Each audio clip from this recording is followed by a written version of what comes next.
The day Natasha Ryan vanished into the Queensland air, she left behind a trail of questions and a nation hanging on the edge of hope. That fateful day in August 1998, when a young girl of 14 stepped into the unknown, marked the beginning of a story that would grip Australia for years to come. Rather immediately, the shadow of a notorious serial killer loomed over her disappearance.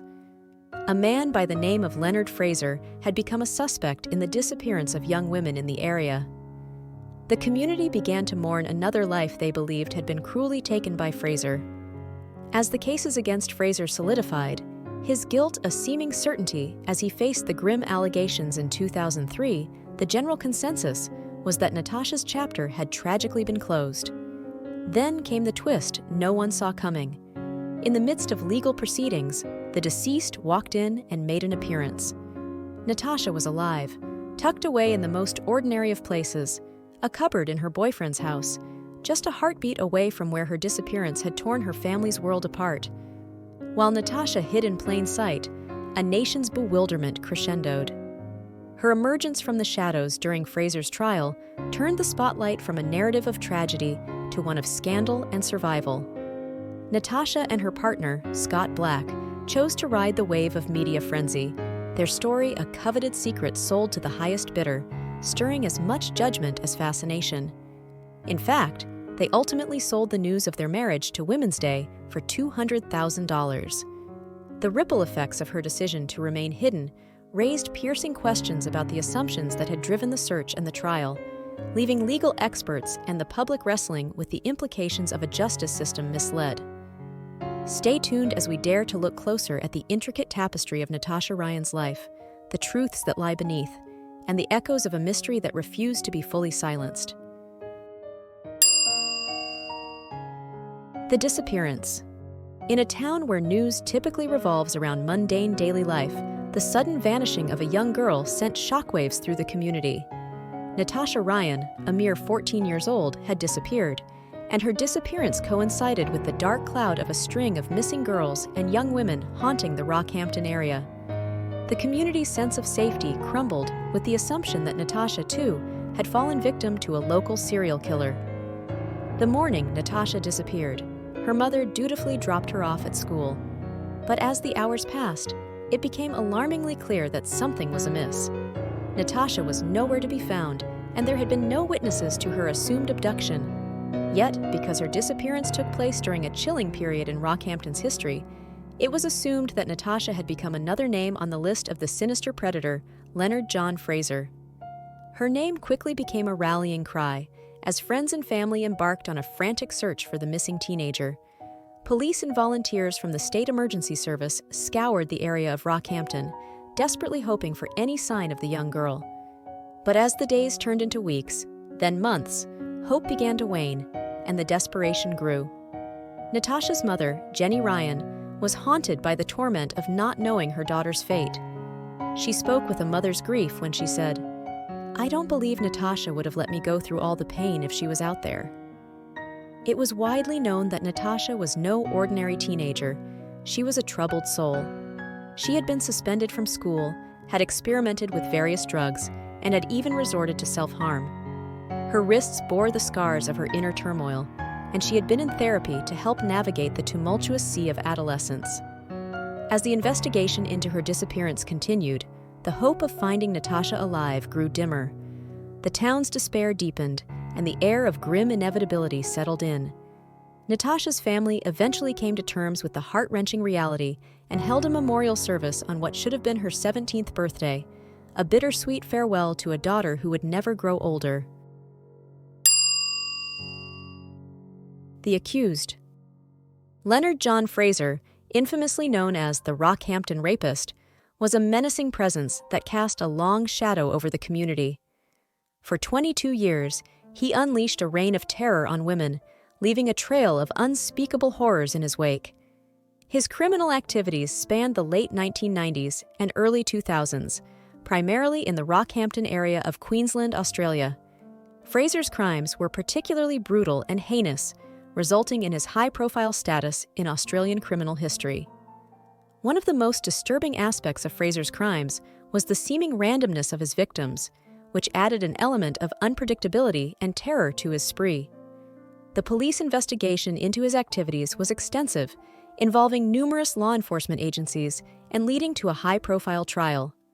Fraser's case also raised significant issues regarding the criminal justice system in Australia, particularly around the management and monitoring of repeat offenders. Prior to his most infamous crimes, Fraser had a history of sexual violence, raising questions about the effectiveness of the system in preventing repeat offenses. Ultimately, Leonard John Fraser was sentenced to life imprisonment without the possibility of parole. His case remains a dark chapter in Australian criminal history, often cited in discussions about serial killers and the need for robust systems to manage and rehabilitate offenders. As his trial began, in the annals of bizarre and astonishing tales, none would rival what unfolded next. Natasha Ryan, a girl believed to have been taken by the unforgiving clutches of fate, suddenly emerged from obscurity. It was as though she had stepped straight out of the pages of a gripping novel and onto the stage of reality. The year was 2003, and Natasha was not only alive, but had appeared at the trial of the man accused of her murder. The world watched in amazement as this bewildering twist of fate played out.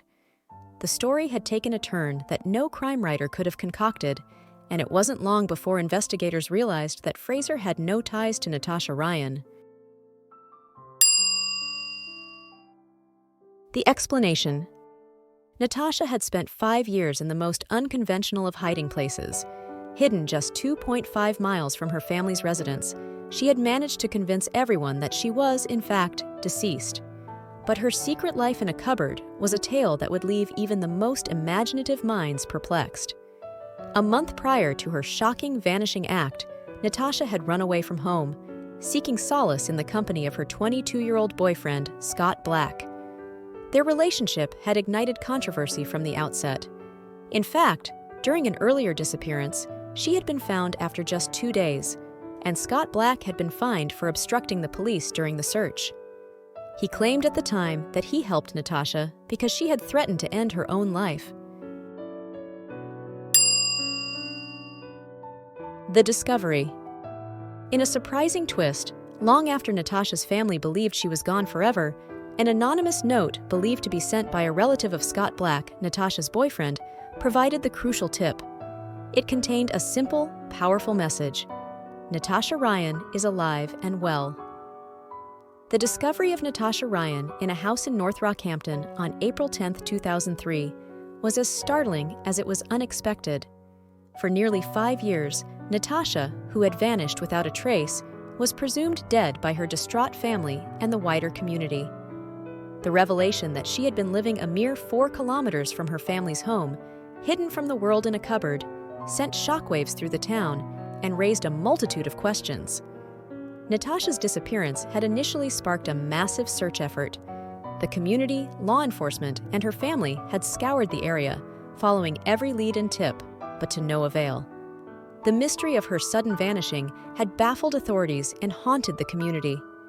The exhaustive search efforts, accompanied by widespread media coverage, painted a picture of a community united in the desperate hope of finding the missing girl. The question of how Natasha managed to evade these extensive search efforts while living so close to her home was perplexing. The answer lay in the ordinary nature of the house in North Rockhampton and the unassuming life she led while in hiding. Natasha had managed to stay undetected by living a life of extreme caution and seclusion, avoiding any actions that might draw attention to herself. Her decision to live in the shadows, hidden away in a cupboard, was driven by complex personal reasons. The circumstances leading to her disappearance were as complicated as they were private, involving personal relationships and choices that took her down this extraordinary path. Natasha's life during those years was marked by silence and secrecy, a stark contrast to her previous existence. Upon her discovery, the revelation that Natasha was alive and unharmed brought a flood of emotions to those who had known her. For her family, the discovery was a miraculous end to years of grief and uncertainty. The community, which had grieved for her, now grappled with a mix of relief and astonishment. Natasha's reappearance challenged the narratives that had been constructed around her disappearance and forced a re-evaluation of the case. The investigation into her disappearance and the subsequent discovery also raised questions about the effectiveness of search operations and the ease with which someone could disappear so completely in plain sight. Natasha's case became a subject of intense public and media scrutiny, with people seeking to understand how a young girl could vanish and reappear under such extraordinary circumstances. As the pieces of the puzzle began to come together, it became clear that Natasha was involved in a tumultuous romance that defied all expectations.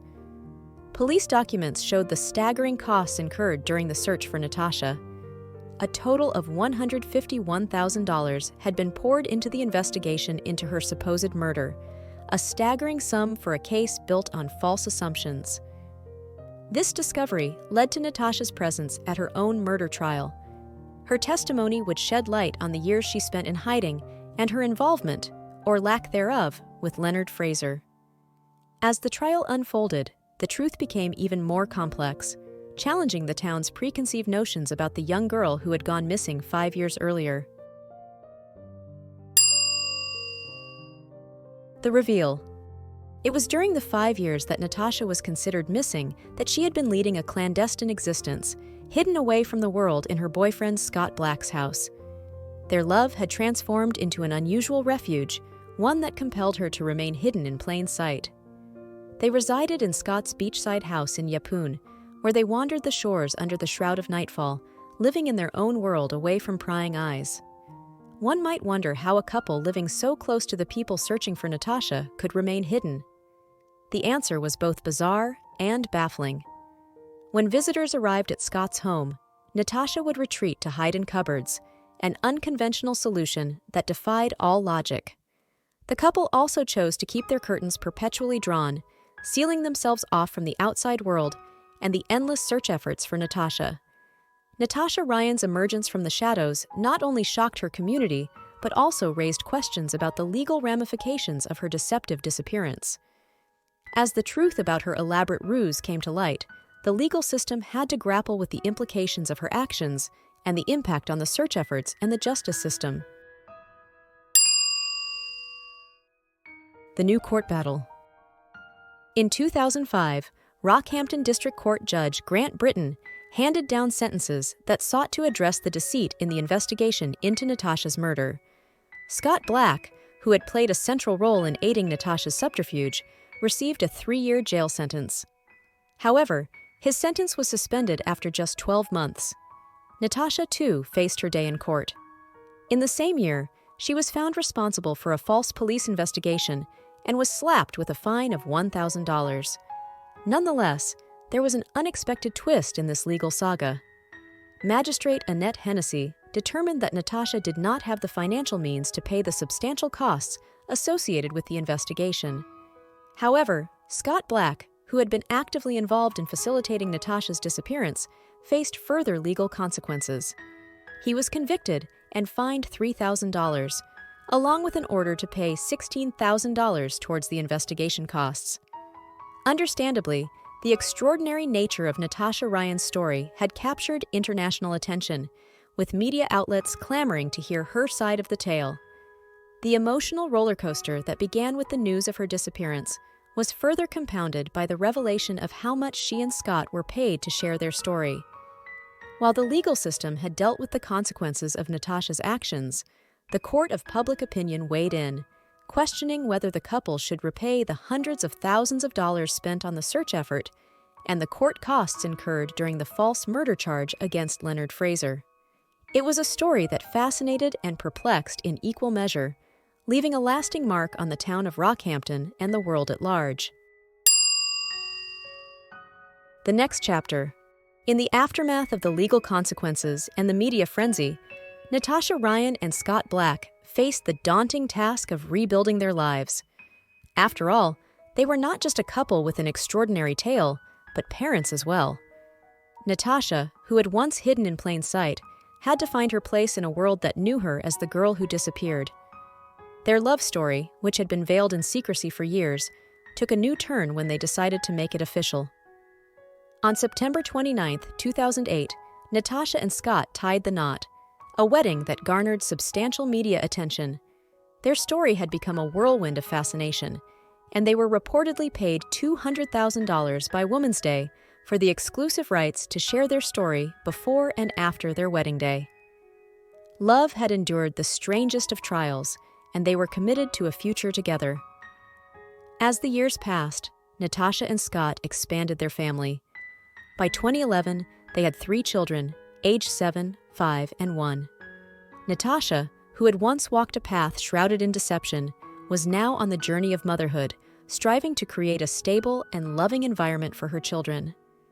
Meanwhile, she pursued a different path for herself as she studied to become a nurse, embarking on a journey that symbolized a fresh start after years of secrecy. The story of Natasha Ryan, the girl who hid in the cupboard, left a lasting mark on the town of Rockhampton and its residents. The town bore witness to the emotional roller coaster of Natasha's disappearance, her false memorial service, and the shockwaves that rippled through the community upon her discovery. It was a tale that reminded everyone of the power of secrets and the enduring love between Natasha and Scott. For the legal system, it was a complex case of deception. Natasha's actions had repercussions, and she could not escape the consequences of her elaborate ruse.